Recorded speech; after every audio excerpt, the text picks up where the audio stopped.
The war in Sudan needs our attention. It's almost like the world has decided that this is not a priority.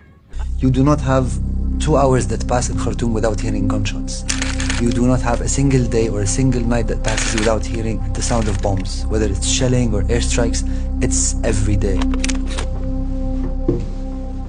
There needs to be more talking about Sudan, more highlighting the needs, the reality, what is happening to people there. It's one of the largest displacement crises. We're talking about 8.5 million people, and that's what we're able to guess. And when you look at other needs, other problems that Sudan is facing, we've only touched the tip of the iceberg, and it's unacceptable that after 1 year, it's only the tip of the iceberg that we are aware of and that we can address.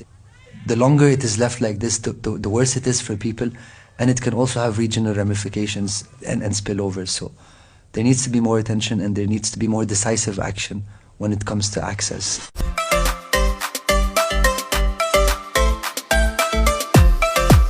Say the world has moved on. New wars, new distractions, new headlines.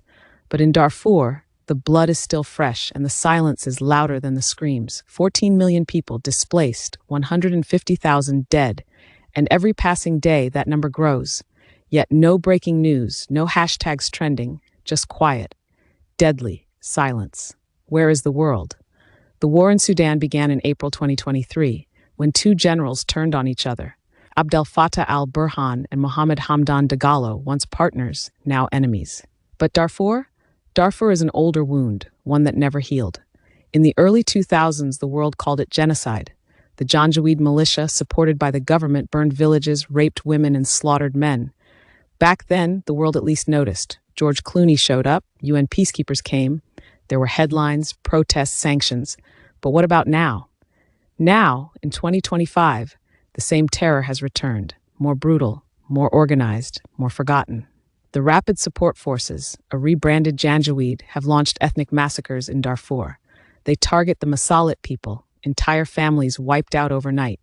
In Janina, eyewitnesses describe corpses littering the streets for weeks, boys as young as 10 shot while fleeing, girls taken, abused, discarded. According to The Atlantic, this may be the most nihilistic war on earth.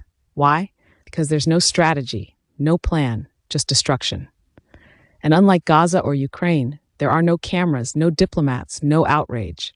Let's pause here. What does 14 million displaced really mean? It means families walking for days without food. It means children dying under trees. It means mothers burying babies by the roadside. It means camps overflowing with the forgotten. In Chad, refugee camps are at double capacity. Yet still, they come. They have no choice. Behind them is death. Ahead of them, hunger, disease, and abandonment. The UN reports that 70% of hospitals in Darfur are no longer working. Pregnant women have no clinics. Wounded civilians have no medicine. People are drinking sewage water to stay alive. This is not the past. This is right now. Where are Africa's leaders? Where is ECOWAS, the African Union? Busy with press conferences. Too diplomatic to offend anyone. Too comfortable to call this what it is, genocide. Where is the West? They send statements. They urge restraint. Then go back to business as usual. Why? Because Darfur doesn't supply gas to Europe. Because Darfur doesn't manufacture tech. Because Darfur is black, poor, and expendable. Let's say it plainly. African lives are being weighed and found unprofitable. The global media, missing in action. No special reports, no primetime interviews, no candlelight vigils in Paris, New York, or London. And yet, the scale of this crisis surpasses many others we hear about daily. Why the double standard? Because there is no geopolitical value in saving Darfur. Because the cameras point only where the money flows. Because racism still writes the news. Let's be honest, if this were a European nation, it would dominate headlines for months. We said never again after Rwanda. We said never again after the first Darfur genocide. But now, again, we watch. And again, we do nothing. This is not just a Sudanese tragedy. This is a human one. And silence is complicity. We said Black Lives Matter. Do they matter in Darfur? At See Africa TV, we refuse to turn away. We will not wait for CNN to care. We will not wait for hashtags. This story must be told by us, for us, now. You watching this, you are not powerless. You can speak, share, shout, pressure. Tag your leaders. Write your media houses. Call out the silence. Let the world hear what they tried to bury. To the mothers hiding in burnt huts, to the boys sleeping in refugee camps, to the girls carrying pain no one should carry.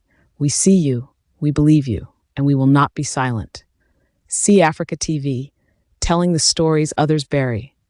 This broadcast is based on verified reports from humanitarian agencies, eyewitness accounts, and independent journalists. It is produced for public awareness and advocacy. See Africa TV does not endorse violence, rebellion, or unlawful action.